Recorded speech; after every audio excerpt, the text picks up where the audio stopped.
The new tax regime. Interest on for self-occupied house properties. அதாவது புதிய வரிவிதிப்பு முறையில சொந்த குடியிருப்புக்கான கடன் மீதான வட்டியை நீங்க எப்படி பாப்பீங்க அப்படின்னு சொல்லி கேட்டிருக்காங்க. ஹவுஸ் ப்ராப்பர்ட்டி பாத்தீங்க அப்படின்னா இன்ட்ரெஸ்ட் ஆன் லோன் அப்படின்னு வரப்பயே வந்து நம்ம பாதியிலே போயிடுவோம். ஏன்னா அதுக்கு முன்னாடி வரைக்கும் நல்லா கான்செப்ட் தெரிஞ்சிருக்கோம். இன்ட்ரெஸ்ட் ஆன் லோன் வரப்போ அப்படியே விட்டுருவோம். அதுக்கு ஒரு சின்ன ஒரு டேபிள் இருக்கு, நல்லா ஸ்டாண்டர்ட் புக்ல எல்லாம் பாத்தீங்க அப்படின்னா அது கொடுத்துருப்பாங்க. அதை வந்து நம்ம நினைவுல வச்சுக்கிட்டாவே இதுக்கு வந்து ஆன்சர் பண்ணிடலாம்.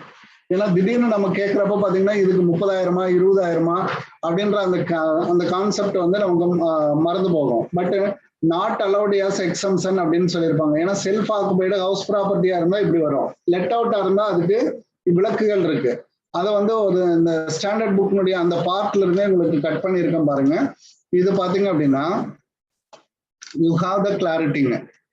இது எந்த செக்ஷன்ல வரும் என்ன அப்படின்றது எல்லாமே இதுக்குள்ள இருக்கும். இப்போ பாருங்க, permissible deduction on housing loan அப்படின்னு கொடுத்துட்டாங்க பாருங்க. Permissible deduction on housing loan as per section 24 of the income tax.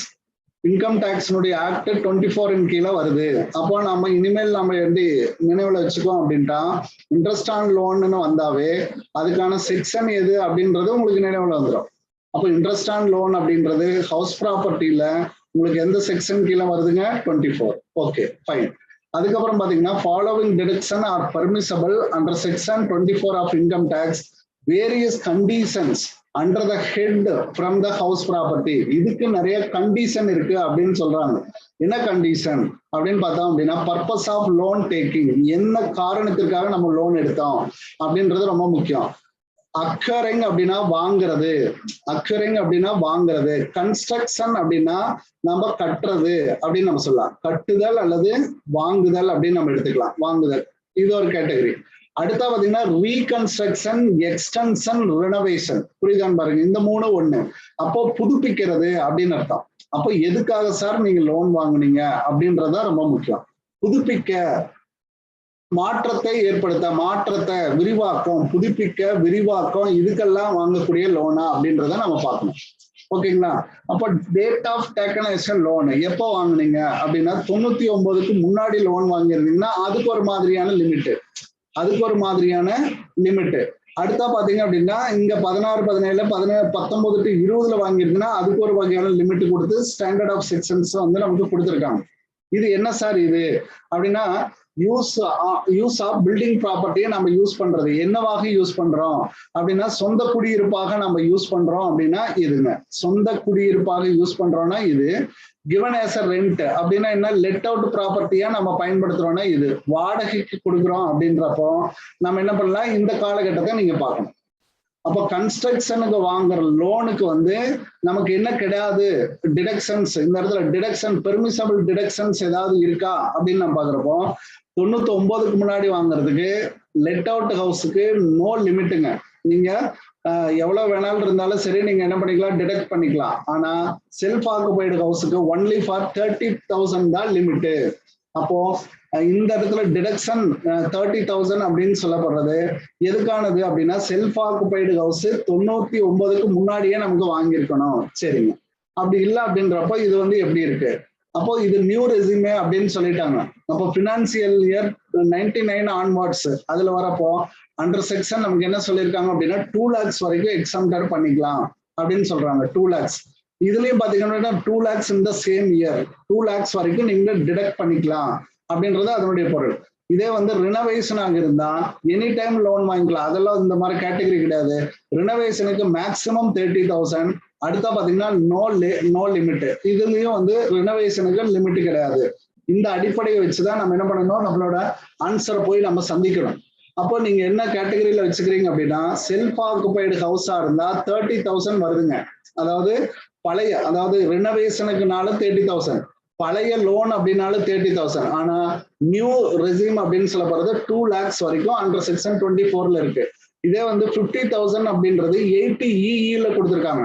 1,50,000 80EEA கொடுத்துருக்காங்க. அங்க போயிட்டு டிடக்ஷன் பண்ண சொல்லி கொடுத்துருக்காங்க. இந்த இடத்துல டிடக்ஷன் கிடையாதுங்க. தனியா ஒரு டிடக்ஷன் அப்படின்னு ஒரு பார்ட் இருக்கும், அதுல கொடுத்துருக்காங்க. இப்போதைக்கு அதை போய் நோண்ட வேண்டாம். நம்ம தெரிஞ்சுக்க வேண்டியது அதுதான். அங்க 50,000 1.5 லட்சம் 2 லட்சம் வரைக்கும் இருக்கு அப்படின்றத நினைவுல வச்சுக்கோங்க. சரிங்க. இப்போ இந்த 2 lakhs அப்படின்னு சொல்ல போறது ஒரே மாதிரியான கேட்டகரி.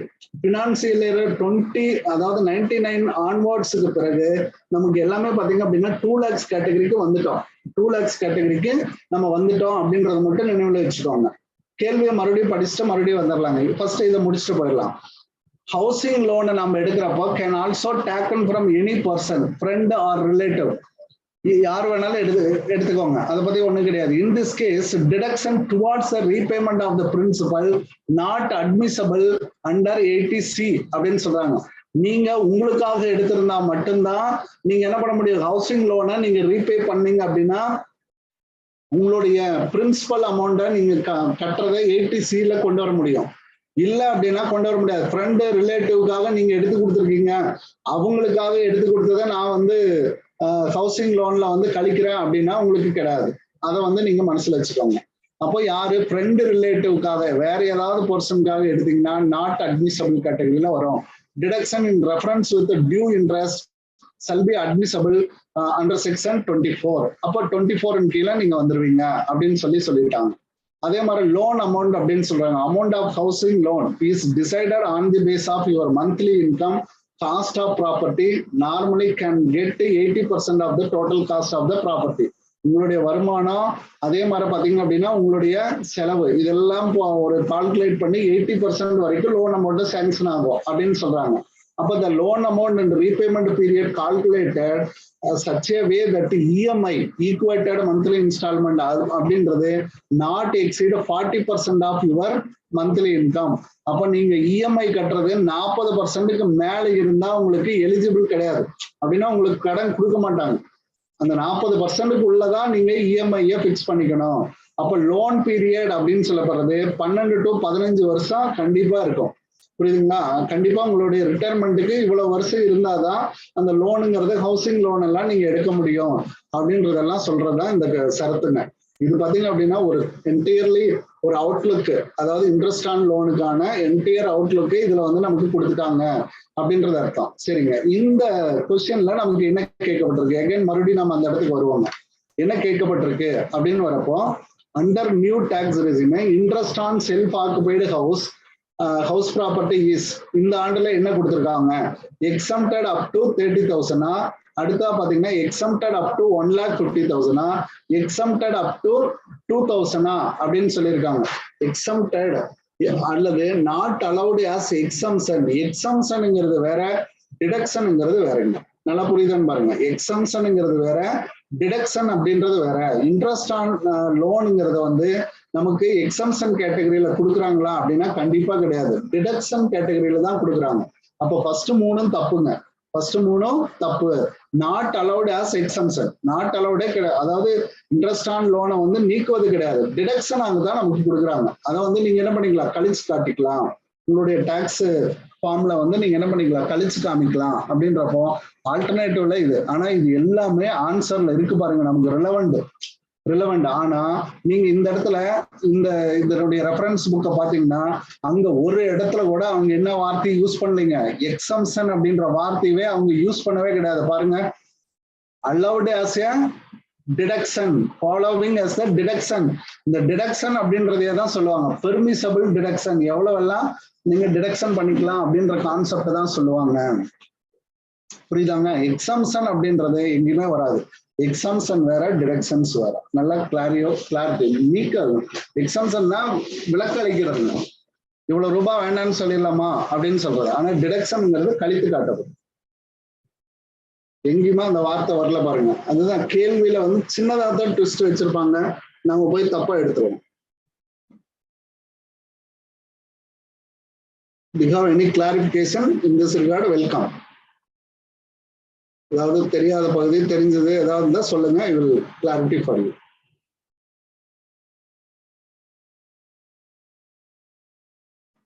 இது என்ன அப்படின்னா இந்த அமௌண்ட் வரைக்கும் நீங்க என்ன பண்ணிக்கலாம், குவாலிஃபைங் லிமிட்டுங்க, பெர்மிசபிள் டிடக்ஷன் அலௌடுங்க. இது வரைக்கும் நீங்க என்ன பண்ணிக்கலாம் அப்படின்னா கழிச்சு காமிச்சுக்கலாம். டிடக்ஷன்ஸா கழிச்சுக்கலாம். செல்ஃப் ஆக்குபைடு ஹவுஸா இருந்தா உங்களை பொறுத்த அளவுக்கு இன்ட்ரெஸ்ட் ஆன் லோன் அப்படின்னு சொல்ல போறத 30,000 வரைக்கும் எடுத்துக்கலாம். நீங்க 30,000 வந்து நீங்க கழிச்சு காமிச்சுக்கலாம், அதுக்கு மேல காட்டக்கூடாது.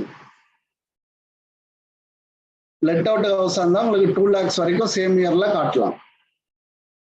ஏன்னா அதனால மறுபடியும் உங்களுக்கு வருமானம் வந்துடும். வருமானத்தை வந்து நீங்க என்ன பண்ணுவீங்க, மறுபடியும் ஹவுஸ் ப்ராப்பர்ட்டி இன்கம்மா நீங்க காட்ட ஆரம்பிச்சிருவீங்க. அந்த பாடப்பகுதி போய் நடத்தினா இன்னும் நல்லா கிளாரிட்டியா இருக்கும். அதுல ஒரு பகுதிங்கிறதுனால மட்டும்தான் நான் உங்களுக்கு என்ன பண்ணிருக்கேன், இந்த இடத்துல அது வில் ஷோ இட்.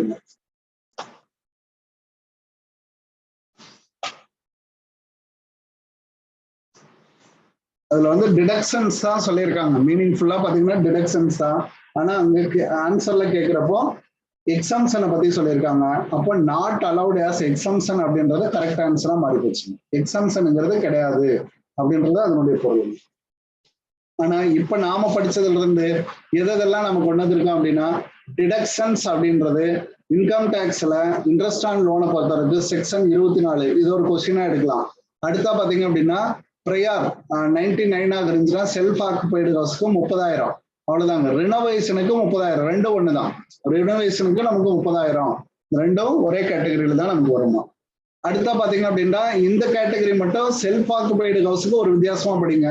இதே வந்து லெட் அவுட் அந்த 2 lakhs இந்த சேம் இயர் அப்படின்னு வச்சுக்கலாம். அந்த செக்ஷன் 24ல 2 லட்சம் தான் கோட் பண்ணிருக்காங்க. 30,000 2 லட்சம் தான் 24 செக்ஷன்ல நமக்கு கோட் பண்ணிருக்காங்க.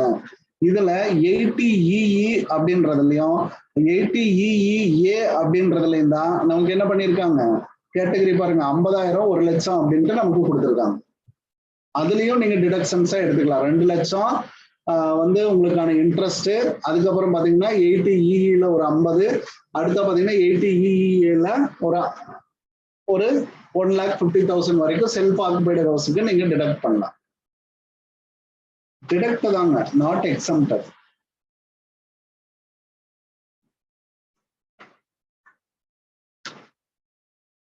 அடுத்த क्वेश्चन போலாங்களா?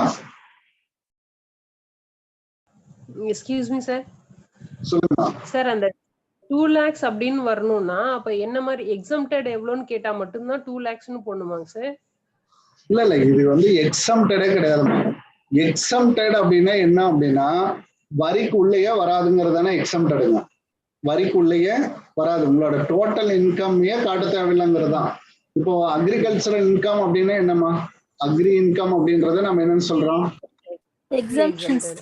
எக்ஸம்ஷன் அப்படின்னு எக்ஸம்ப்டட் டாக்ஸ். அப்படின்னா வாட் யூ மீன் தட், நீங்க fully exempted sir. Cross total income அப்படின்னு ஒண்ணு கண்டுபிடிக்கிறப்பயே நீங்க என்ன பண்ணிடலாம், இந்த இன்கம் எடுத்துக்கவே தேவையில்லை. புரியுதுங்களா, இந்த இன்கம் எடுத்துக்கவே தேவையில்லை, அதுதான் வந்து எக்ஸம்ப்டட். அப்போ இந்த 30,000 நான் எடுத்துக்கவே தேவையில்லையா அப்படின்னு நான் கேட்கிறப்போ, நான் ஒரு பேமெண்ட் தான், நீங்க பேமெண்ட் தான் பண்ணிருக்கீங்க, பட் அந்த 30,000 நான் எடுத்துக்கவே தேவையில்லையா, அந்த மாதிரி மீனிங் இல்லைங்க. அப்போ இது என்ன சொல்றாங்க அப்படின்னு பாத்தீங்கன்னா, டிடக்ஷன்ஸ் அப்படின்னு சொல்லப்படுறது நீங்க டோட்டல் இன்கம் கண்டுபிடிங்க, அதுக்கப்புறம் நாங்க உங்களுக்கு இவ்வளவு வந்து கழிச்சுக்கலாம் அப்படின்னு நாங்க சொல்றோம், அப்ப மட்டும் நீங்க கழிச்சுக்குங்க அப்படின்னு சொல்றதா அது. இப்பவுமே வந்து டாக்ஸ் லேபுக்கான ஃபார்ம் எடுத்து பாத்தீங்க அப்படின்னா இந்த கேட்டகரி இருக்குங்க, முன்னாடியே கழிச்சிருவாங்க. எப்பங்க நம்ம ப்ரொஃபஷனல் டாக்ஸ் எல்லாம் கழிக்கிறப்பயே பாத்தீங்க அப்படின்னா இந்த இன்ட்ரெஸ்ட் ஆன் ஹவுசிங் லோனும் கழிக்கப்பட்டிருங்க. அதுக்காக தாங்க எல்லாமே பாத்தீங்க அப்படின்னா மோஸ்ட்லி கவர்மெண்ட் எம்ப்ளாயிஸ் பெரும்பாலும் என்ன செய்வாங்க அப்படின்னா, வேலைக்கு வந்தது ஃபர்ஸ்ட் ஒரு லோனை போடு வீடு கட்டலாம் அப்படின்னு கட்ட ஆரம்பிப்பாங்க. காரணம் என்ன அப்படின்னா இந்த மாதிரியான டிடக்ஷன்ஸ் இருக்கிறது தாங்க. இன்னைக்கு நீங்க இன்வெஸ்ட் பண்ணலாங்க, நீங்க இன்னைக்கு இன்வெஸ்ட் பண்றது பின்னால பாத்தீங்க அப்படின்னா உங்களுக்கு அது ஒரு பெரிய இந்த மெட்டீரியல் வேல்யூ இதெல்லாம் கம்பேர் பண்ணி பாக்குறப்போ உங்களுக்கு ஒரு வகையில பாத்தீங்கன்னா டாக்ஸ் டிடக்ஷன்ஸும் ஆயிருதுங்க. இன்னொரு பக்கம் பாத்தீங்க அப்படின்னா மெட்டீரியல் ஹேண்ட்லிங்ல அதனுடைய சொத்தினுடைய மதிப்பு வந்து அதிகமாயிட்டே இருக்கும். அதனால வந்து லோன் போட்டு உடனே வீடு கட்ட ஆரம்பிச்சிருவாங்க. அதுக்காக இது வந்து ஒரு பெனிஃபிட் தாங்க, உங்களை பொறுத்த வரைக்கும் ஒரு பெனிஃபிட் தான். நீங்க செலவு பண்றத இன்கம் டாக்ஸ்ல கழிச்சு காட்டுறீங்க, அவ்வளவுதாங்க. அதனால அதுக்கு பேரு டிடக்ஷன். எக்ஸம்ப்டட் அப்படின்றது வந்து என்டையர்லையும் நீக்கிறதுங்க. வரிக்கே வராத வருமானம் தான் வந்து எக்ஸம்ஷன். வரியிலேயே நீங்க கொண்டு வர தேவையில்லை அப்படின்னு உங்களுக்கு விலக்களிக்கப்படுறதுதான் அது வந்து எக்ஸம்ஷன். இன்கம்ல அட்டெண்ட் பண்ணும்போது சார் அந்த நாட் அலௌட் எக்ஸம்ஷன்ற கான்செப்ட் நமக்கு தோணவே இல்லை. நம்ம படிச்சது ரெண்டே தான், ஒன்னு 2 lakhs, ஒன்னு 30,000. பிஃபோர் 1499னா 30,000 ஆஃப்டர் 1499 மீன்ஸ் 2 lakhs அப்படின்னு தான் நம்ம படிச்சோம். இந்த கான்செப்ட் அது கிளிக்கே ஆகலைங்க சார்.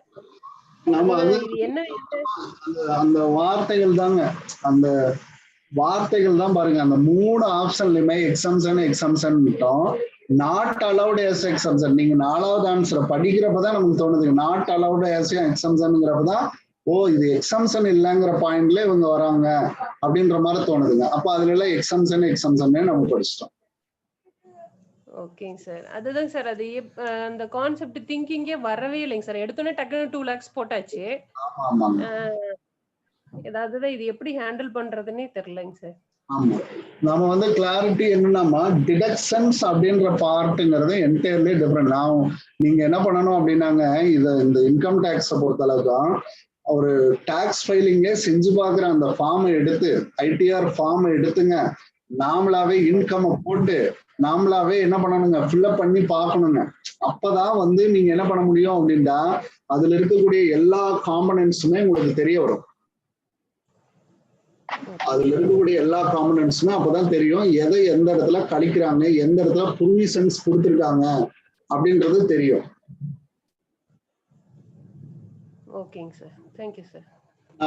அடுத்த ஒரு வகுப்புல வாய்ப்பு கிடைக்கிறப்போ நான் உங்களுக்கு என்ன பண்ணிடுறேங்க, அந்த ஃபார்மையே எடுத்து உங்களுக்கு அனுப்பிச்சுடுறேன், அல்லது குரூப்ல கூட போட்டு விடுறேங்க. You just go through it entire components of the ஃபார்முங்க. அந்த ஃபார்மையே நீங்க ஃபுல்லா படிங்க. ஃபார்ம் 16 அப்படின்னு சொல்லுவாங்க இல்லைங்களா, அதை ஃபுல்லா படிக்கணும். அதை படிக்கிறப்பதான் உங்களுக்கு ஒரு ஐடியா கிடைக்கும். ஐடிஆர் ஃபார்ம் அப்படின்னு நம்ம சொல்லுவாங்க. அந்த ஐடிஆர் ஃபார்ம் ஃபுல்லாவே படிச்சு பார்க்கறதுல நமக்கு ஒரு கிளாரிட்டி கிடைக்கும். எது எக்ஸம்டட்ல வருது, எது வந்து டிடக்ஷன்ஸ்ல வருது அப்படின்றத அழகா சொல்லியிருக்காங்க. 80sல வரக்கூடிய எல்லாமே டிடக்ஷன்ஸ் தான் வருங்க.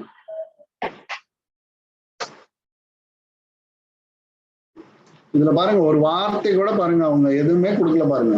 ஏதாவது கொடுத்துருக்காங்களா? எக்ஸம்டட் அப்படின்ற அந்த அந்த ஏரியா ஆஃப் ரெஃபரன்ஸ் அப்படியே தூக்கி போட்டிருக்கேன். ஒரு வார்த்தை கூட எக்ஸம்ஷன் அப்படின்றது இல்லை. அப்ப கொஸ்டின்ல மட்டும் எக்ஸம்ஷன் வருது. அதனால நம்ம தப்பு பண்ணிட்டோம். ஒரு சிலது இப்படி சின்னதா நம்மள யோசிக்க வைக்கிறோம்.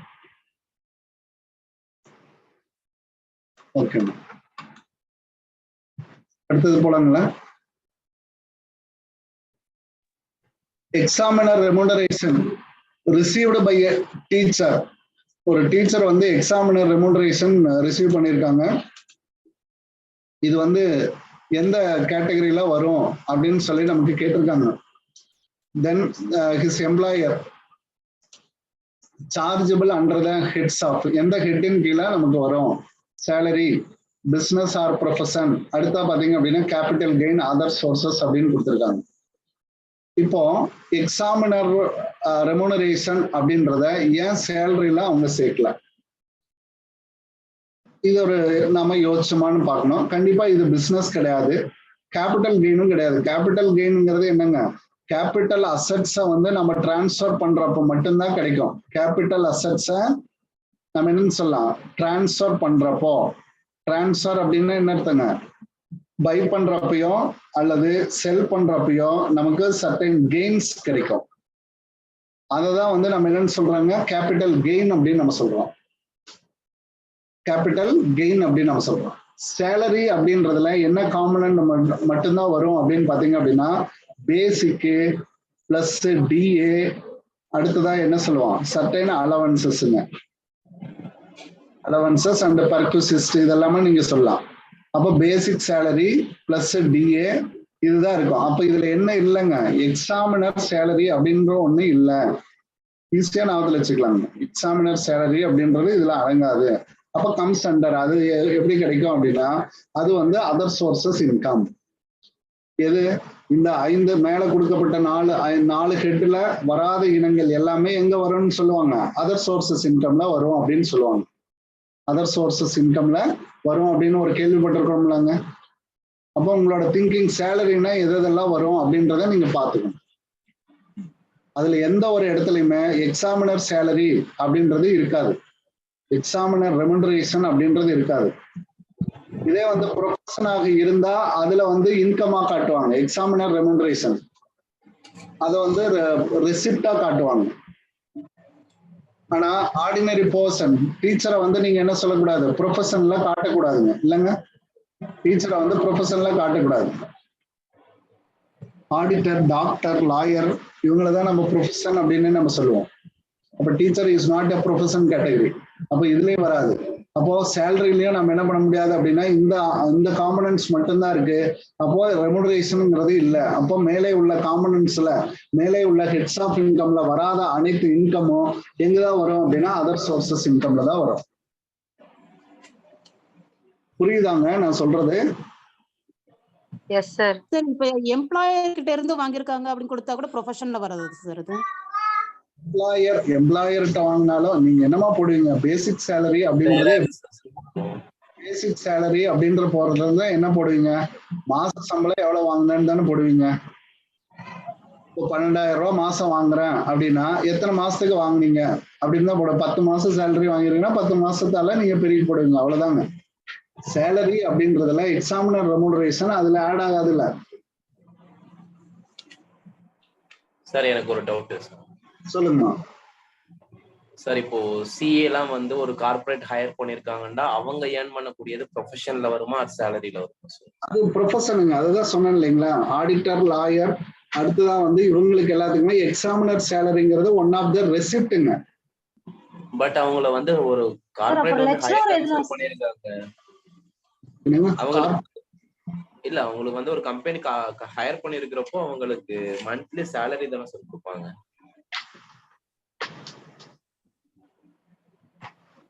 கார்பரேட் வந்து அவங்களை ஹையர் பண்ணிருக்காங்க அப்படின்றப்ப அவங்களுக்கு சேலரி தான் கொடுப்பாங்க. ஓகே சரிங்க. சோ அவங்க வந்து அத அவங்களுடைய ஏர்னிங்ஸ் வந்து அண்டர் த ஹெட் ஆஃப் சேலரியில தானே காட்ட முடியும். கண்டிப்பா கண்டிப்பா அது சேலரியில தான் உங்களுக்கு வரும். இப்போ இதுக்கு என்ன நேச்சர்னு பாருங்க. பிசினஸ் ஆர் ப்ரொஃபஷன்னா என்ன அர்த்தங்க, அப்பார்ட் ஃப்ரம் தட் சேலரி அந்த ஆடிட்டர் அல்லது லாயர் என்ன பண்ணிருப்பாங்க, ஒரு அசோசியேஷன் மாதிரி ஃபார்ம் பண்ணி அவங்க பிசினஸே நடத்திட்டு இருப்பாங்க. அந்த கேட்டகரி இங்க வருங்க. புரியுதுங்க. இது அதையும் நீங்க கன்ஃபியூஸ் பண்ணக்கூடாது. இப்போ டாக்டர் வந்து செப்பரேட்டா ஒரு கிளினிக் வச்சுக்கலாம் இல்லைங்க. Yes sir. அப்போ வந்து அது வந்து அவர் எங்க காட்டுவாரு, அதனுடைய இன்கம் ஸ்டேட்மெண்ட் எங்க காட்டுவாருன்னா பி கேட்டகரியில தான், பிசினஸ்ல தான் காட்டுவாருங்க. பிசினஸ் ஆர் ப்ரொஃபஷன் அவர் ப்ரொஃபஷன்ல தான் காட்டுவார். சேலரி ஹாஸ்பிட்டல்ல அவர் ஒர்க் பண்றாருன்னா அது சேலரி. அந்த ஹெட்லயும் அவர் காட்டுவாரு, இந்த ஹெட்லயும் காட்டுவார். எதை எங்க காட்டுவாருன்னு ஸ்பிளிட்டா இருக்குது பாத்தீங்களா. அவரு வாங்குற சம்பளத்தை சேலரியில காட்டுவாரு. அப்போ ஒட்டுமொத்தமா கிராஸ் டோட்டல் இன்கம்னு தானே நம்ம கொண்டு வரணும். Yes sir. One more thing sir, இங்க கேபிட்டல் கெயின் அப்படிங்கிறது நம்ம கேபிட்டல் அசெட்டை செல் பண்ணும்போது தானே சார் நம்ம இது பண்ணுவோம், இல்ல பை பண்ணும் போதுமே அதை கேபிட்டல் கெயினா கன்சிடர் பண்ணுவோமா? பை பண்ணும்போது சில சமயம் உங்களுக்கு லாபம் வரலாங்க. Transfer of asset. இப்போ ஸ்டாக் மார்க்கெட்ல என்ன சொல்றாங்கன்னு பாத்தீங்களா, ஸ்டாக் மார்க்கெட்ல வந்து நீங்க பை பண்றப்பையும் செல் பண்றப்பையும் சில நேரத்துல உங்களுக்கு என்ன ஆகும், கெயின் வருங்க. உங்களுக்கு வந்து மார்க்கெட் டவுன் ஆகிட்டே இருக்குன்னு பாருங்க. அப்போ ஒரு சிச்சுவேஷன், மார்க்கெட் ஏறிட்டு இருக்கிறப்போ ஒரு சிச்சுவேஷன், ஒரே மாதிரி நீங்க பார்க்க கூடாது. குறைவான விலைக்கு வாங்கி அதிகமான விலைக்கு விற்கிறீங்க அப்படின்றப்போ உங்களுக்கு வந்து அதுல ப்ராஃபிட், அந்த ஆஸ்பெக்ட்ஸை மட்டும் நீங்க பார்க்க கூடாது. அப்போ நீங்க என்ன பண்றீங்க அப்படின்னா, ஒரு 100 ஷேர்ஸ் உங்கள்ட்ட இருக்குன்னு பாருங்க. நான் ஒரு எக்ஸாம்பிளுக்காக சொல்றேன். 100 ஷேர்ஸ் இருக்கு உங்க கையில. அப்போ மார்க்கெட் வந்து உங்களுக்கு என்ன ஆயிட்டு இருக்கு அப்படின்னா டவுன் ஆயிட்டு இருக்கு. இந்த ஸ்டேஜ்ல பாத்தீங்கன்னா 200 என்ன சொல்லலாம் அப்படின்னா 200 ருபீஸ்க்கு போகுதுன்னு வச்சுக்கோங்க. 200 இப்போ மார்க்கெட் 180க்கு வந்துருச்சு. அப்போ நீங்க என்ன பண்ணுவீங்க அப்படின்னா, இந்த 200ல இருந்து 180க்கு வந்ததுக்கு அப்புறம் இந்த 100 ஷேர்ஸை நீங்க வித்தரலாம். 100 ஷேர்ஸை வித்தரலாம். அடுத்தது மறுபடியும் 150க்கு வருது. அப்போ மறுபடியும் பை பண்ணிடுங்க. அப்ப பை செல்லிங். இப்ப பாருங்க மறுபடியும் உங்க கையில 100 ஷேர் வந்துருச்சு. ஆனா இப்போ உங்களுக்கு லாஸ் ஆகுறப்போ உங்களுக்கு கெயின் ஆகும். லாஸ் ஆகுறப்பையும் உங்களுக்கு கெயின் ஆகும் சம்டைம்ஸ். ஏன்னா அதிக விலைக்கு வித்துட்டு குறைவான விலைக்கு பை பண்ணிட்டீங்க. குறைவான விலைக்கு பை பண்ணிட்டீங்க, அப்போ உங்களுக்கு கெயின் இருக்கு. ஏறும் போதும் இறங்கும் போதும் கெயின் இருக்குங்க ஸ்டாக் மார்க்கெட்ல பொறுத்த வரைக்கும். Okay sir. அதனால அந்த அந்த அந்த அந்த என்டையர் அந்த இது அனுபவிச்சாதான் தெரியுங்க. ஸ்டாக் மார்க்கெட்டை பொறுத்த வரைக்கும் அந்த இதை அனுபவிச்சாதான் உங்களுக்கு புரியும். அதான் ஒவ்வொரு பாயிண்ட்டும் நமக்கு வெரி வெரி இம்பார்ட்டன்ட் அப்படின்னு சொல்லுவாங்க இல்லைங்களா? அது இறங்குறப்பையும் ட்ரேட் நடக்கிறதுக்கு காரணம் அதுதாங்க. ஒரு ஸ்டேஜ்ல வித்துட்டு கீழே வரப்ப மறுபடியும் வாங்கிட்டு அதே ஹோல்டிங் அப்படியே வச்சுக்குவாங்க. வாட் இஸ் த டிஃபரன்ஸுங்க? இந்த 30 ரூபாய் தான் வந்து டிஃபரன்ஸ் ப்ராஃபிட்டுங்க. 180க்கும் 150க்கும் ஆன டிஃபரன்ஸ் ப்ராஃபிட்டுங்க.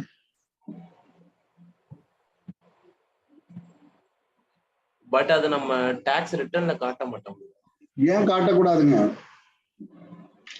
ஷார்ட் டேர்ம் கேபிட்டல் கெயினா இருந்தாலும் லாங் டேர்ம் கேபிட்டல் கெயினா இருந்தாலும் நீங்க காட்டி தானே ஆகணும்.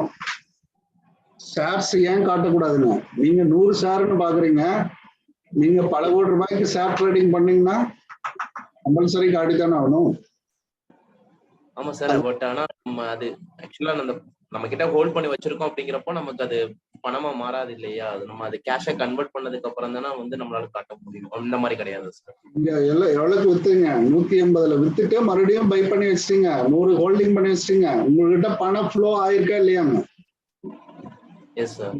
பணம் ஃப்ளோ ஆயிருக்கா இல்லையா? அப்ப ரிமைனிங் பணம் உங்கள்ட்ட தானே இருக்கு. Yes sir. ருபீஸ் அப்ப ப்ராஃபிட் தானே உங்களுக்கு. இந்த ப்ராஃபிட் தான் கெயின். Thank you sir. இந்த கெயினுக்கு வந்து நீங்க என்ன பண்ணணும்? அப்போ வந்து அந்த அசெட் ஆஃப் ஹோல்டிங்க வந்து எவ்வளவு நாள்ல வச்சிருக்கோம் அப்படின்றத பொறுத்து ஷார்ட் டேர்ம் கேபிட்டல் கெயினாவோ லாங் டேர்ம் கேபிட்டல் கெயினாவோ அது இருக்கும். அதனால வந்து அதுக்கான சர்டைன் டாக்ஸ் வந்து நம்ம பே பண்ணி தான் ஆகணும். Okay okay thank you sir. ஓகேம்மா, தேங்க்யூ. வேற எனி டவுட்டுங்க? கிளாரிபிகேஷன்? அப்போ வந்து எதெல்லாம் அதர் சோர்சஸ் இன்கம்ல வரும் அப்படின்னு சொல்லி ஒரு லிஸ்ட் நம்ம படிக்கிறோம். அந்த லிஸ்ட்லயும் இது நமக்கு கொடுத்துருப்பாங்க. அங்கேயும் நமக்கு என்ன பண்ணிருப்பாங்க அப்படின்னா இந்த வேர்டிங்ஸை கொடுத்துருப்பாங்க. அதனால நம்ம அந்த இடத்துல போயிட்டு அதை ரெஃபர் பண்றப்போ பாத்தீங்க அப்படின்னா யூ ஹாவ் த கிளாரிட்டிங்க. அந்த இடம் வந்து நம்ம பாக்குறப்போ நமக்கு அது வந்து கிளாரிட்டியா நமக்கு கிடைக்கும்.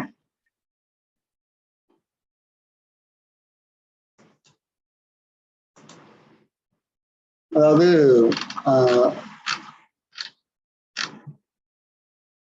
என்ன சொல்லுவோம் அப்படின்னு பாத்தீங்கன்னா அதர் சோர்சஸ் இன்கம். அந்த இடத்துல போயிட்டு நீங்க எடுத்து பாருங்க, அதுக்குன்னு ஒரு பெரிய லிஸ்டே இருக்கும் இல்லையாங்க? எம்எல்ஏவுடைய சம்பளம் இந்த மாதிரி எல்லாம் நிறைய சொல்லியிருப்பாங்க, எதெல்லாம் வந்து அதர் சோர்சஸ்ல கொண்டு வருது அப்படின்ட்டு.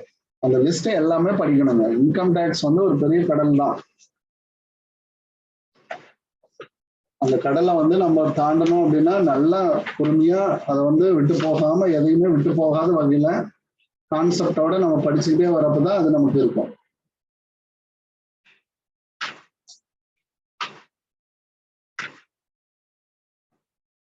இதெல்லாம் அதர் சோர்சஸ் இன்கம், எது வந்து அதர் சோர்சஸ் இன்கம் இல்லை அப்படின்னு சொல்லி நம்ம பார்த்துட்டே வரணும். சார் நமக்கு அடுத்த பிஜிடி வேற டிஆர்பிக்குள்ள இந்த இன்கம் டேக்ஸ்ல சேஞ்சஸ்லாம் வரும்ல சார்? வந்துட்டு போகுதுங்க, என்னங்க மாற போகுது?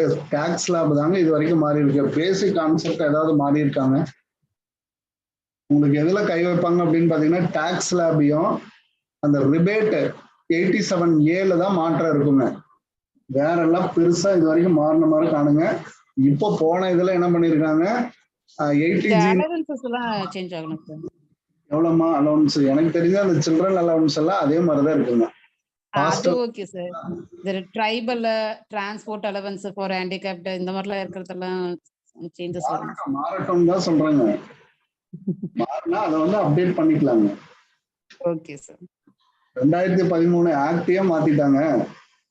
பெரிய பெரிய கம்பெனி லாவில் ஒரு மிகப்பெரிய போர்ஷனு. ஆனாலுமே நீங்க என்ன பண்ணிட்டு இருக்கீங்க?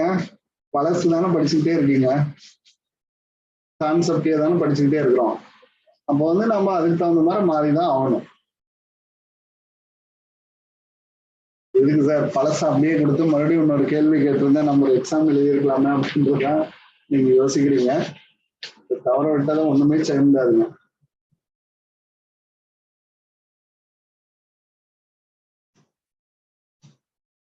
படிச்சுக்கலாங்க, எவ்வளவு வந்தாதான் நான் ஒரு கான்செப்டோட ஒரு ஒரு விஷயத்த நம்ம வந்து நல்லா படிச்சு தெளிவா இருந்தோம் அப்படின்னா கேள்வி எப்படி கேட்டாலும் நம்மளால சொல்ல முடியும். அவ்வளவுதாங்க, நிறைய ஒர்க் அவுட் பண்ணி பார்க்கணும். நீங்க எங்களுக்கு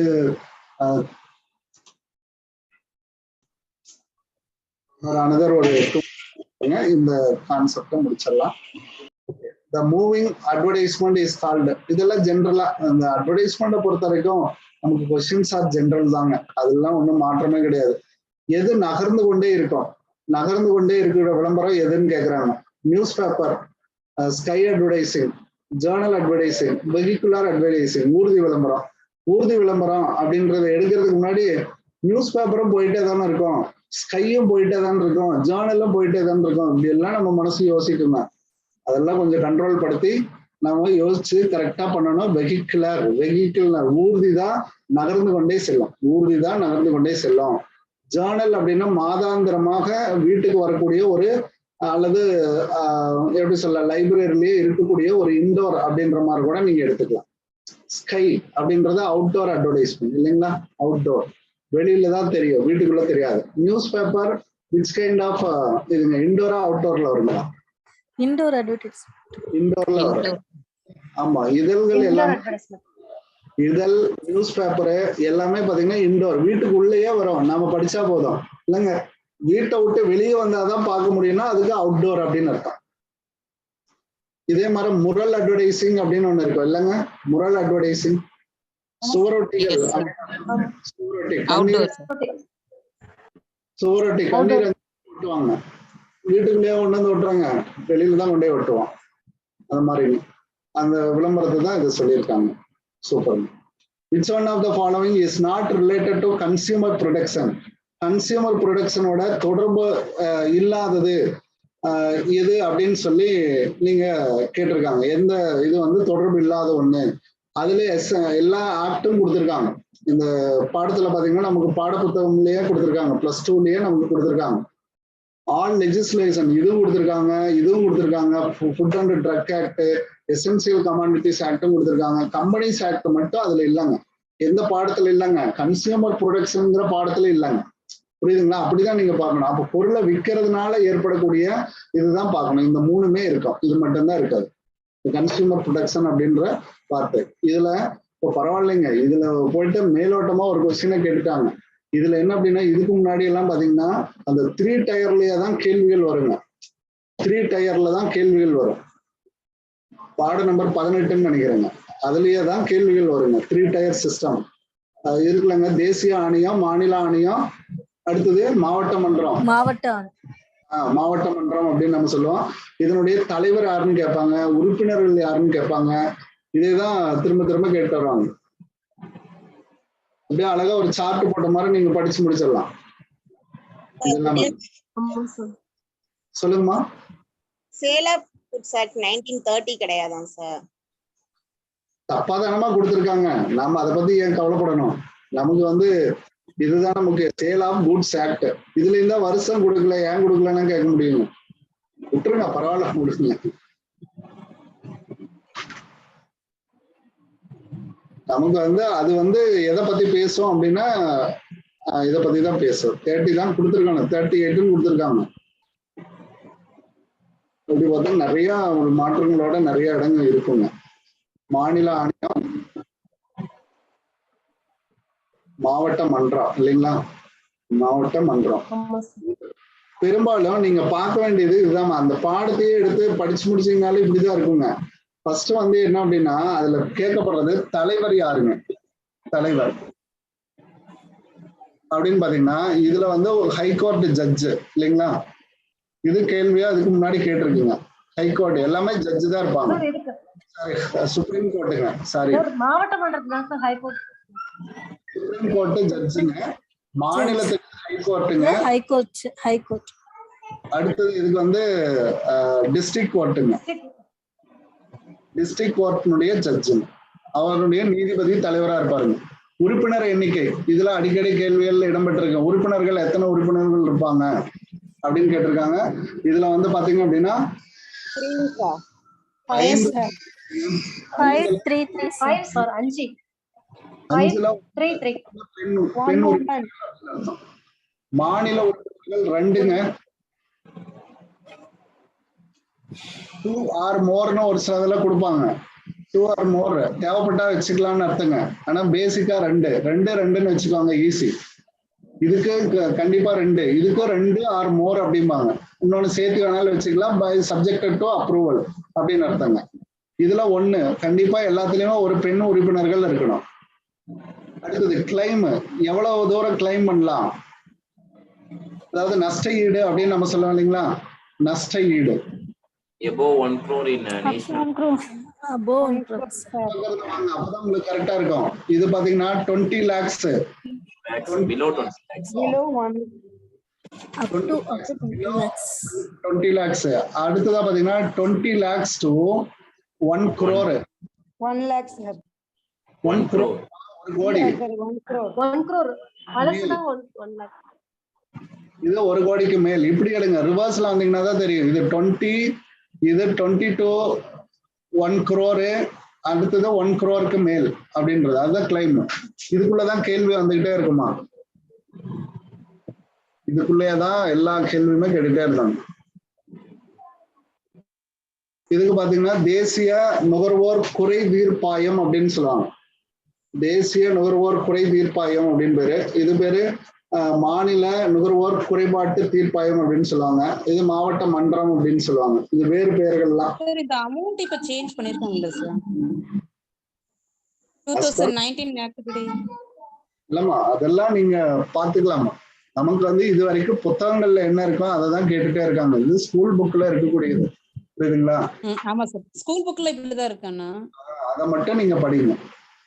ஸ்கூல் புக்லயே மாத்திட்டாங்கன்னா நம்ம திருத்திக்கலாம். 2013 ஆக்ட் ஸ்கூல்ல வந்துருச்சு, அதனால நாம திருத்திக்கிட்டோம். அந்த மாதிரிங்க ஸ்கூல் புத்தகம் தாரக மந்திரம். இன்னுமே பாத்தீங்கன்னா நிறைய கேள்விகள் 1986 ஆக்ட் படியா தான் கேட்டுட்டு இருக்காங்க. அப்டேட்டட் ஆக்ட்ல கேட்கறதே இல்லைங்க. அடுத்தது exhibition is an example of. Exhibition இன்டோரா அவுட்டோரா டைரக்டா ப்ரமோஷனலான்னு கேட்டிருக்காங்க. எக்ஸிபிஷன் அப்படின்னு சொல்றது பெரிய பொருட்காட்சிகளை ஏற்படுத்துறது. வீட்டுக்கு வெளியிலான சார் நடக்குது அப்படின்னு நிறைய பேர் போட்டிருப்பாங்க. அவுட்டோர் தப்பு. அவுட்டோர்ல என்னென்னலாம் இருக்கு அப்படின்றது வேற. டைரக்ட் ப்ரமோஷனல் இது வந்து என்ன அப்படின்னா, ப்ரமோஷனல் அப்படின்னு சொல்லக்கூடிய வார்த்தை எதை குறிப்பிடும் அப்படின்னா, அங்க வந்து பொருளை வந்து விற்கக்கூடிய சூழலை வந்து ஏற்படுத்தணும். விற்பனை சூழலை வந்து ஏற்படுத்துறதா ப்ரமோஷனல் அப்படின்னு அர்த்தம். அப்ப வெளியே வந்தா அதுக்குள்ள விற்பனை சூழல் இருக்குமானா அதுக்கு தெரியாது. ஆனா பட் ப்ரமோஷனல் அப்படின்னு சொல்லப்படுறது முழுக்க முழுக்க அதனுடைய விற்பனை சூழலை வந்து நம்ம உருவாக்கி இருக்கணும். Promotional advertising is a correct answer. அது இந்த அட்வர்டைசிங் படிக்கிறப்ப அதை நம்ம படிச்சுக்கலாமா. அடுத்த பாத்தீங்க அப்படின்னா, how much the percentage cost of media is given as commission. அதாவது மீடியாவுக்கு காஸ்ட் வந்து நம்ம கமிஷனாக எவ்வளவு கொடுக்கணும் ஒரு அப்ஜெக்டிவ் அட்வர்டைசிங் ஏஜென்சின்னு. இது எந்த புக்ல எடுத்தாங்கிறத ஃபர்ஸ்ட் கண்டுபிடிக்கணுமா, அதுலதான் நமக்கு தெரியும். பட் இவங்க வந்து 10%, 15% அப்படின்றது தெரியல. ஆனா இது வந்து we will look into this. கண்டிப்பா இதே எங்காவது இருக்கான்னு நம்ம பார்ப்போம். ஏதாவது ரெஃபரன்ஸ் புக் கிடைச்சதுன்னா அதை வந்து நம்ம பார்க்கலாம். இப்படி கேட்டா இது வந்து ஜெனரல் கொஸ்டின் மாதிரி ஆயிடுது. நாம ஜெனரலா நம்ம ஒரு 10% இருக்கோம் அப்படின்னு போடுவோங்க. இப்போ தப்பாயி போச்சு, அவங்க 15ன்னு கொடுத்துருக்காங்க. B2C அப்படின்னு சொல்ல, வாட் இஸ் B2C? இதுவும் வந்து புத்தகங்கள்ல இருக்குமா. பிசினஸ் டு கன்சியூமர் அப்படின்னு அர்த்தம். பிசினஸ் டு கன்சியூமர் அப்படின்னு அர்த்தம். இதெல்லாம் B2C. இதெல்லாம் நேரடியான கொஸ்டின். பேலன்ஸ் டு கன்சியூமர்லாம் வராதுங்க, பேலன்ஸ் இதெல்லாம் வராது. இது வரைக்கும் மார்க்கெட்டிங் அட்வர்டைசிங்கோட கேட்கப்படுறதாக இருக்கணும். இது வரைக்கும் ஒரு கேப் இருக்கட்டுமா. நெக்ஸ்ட் ப்ராசஸை நம்ம நாளைக்கு நம்ம சந்திப்போம். நாளைக்கு ஒரு கிளாஸ் நல்லா முடிச்சுட்டுங்க. அடுத்துதான் நம்ம என்ன பண்ணலாம் அப்படின்னு பாத்தீங்கன்னா, ஒரு இந்த தீபாவளி ஃபெஸ்டிவல் முடிஞ்சு அடுத்தது நம்ம எங்க போறோம் அப்படின்னு பாத்தீங்கன்னா, கண்டிப்பா சப்ஜெக்டுக்கு போறோம். அதுல பாத்தீங்கன்னா ஹார்ட் யூனிட் அடுத்துதான் ஒரு ஈஸியா படிக்கிற மாதிரியான யூனிட் 2 கவர் பண்ணி தான் கொண்டு போவேன். ஃபுல்லா ரெஃபரன்ஸ் ஓரியன்டட் புக்ஸ் தான் உங்களுக்கு இருக்கும் அப்படின்றத சொல்லிடுறேன். ஓகே, தேங்க்யூ வெரி மச்ங்க. வேற ஏதாவது டவுட்ஸ் கிளாரிஃபிகேஷன் வேணும்னா நீங்க கேட்டுக்கலாம்.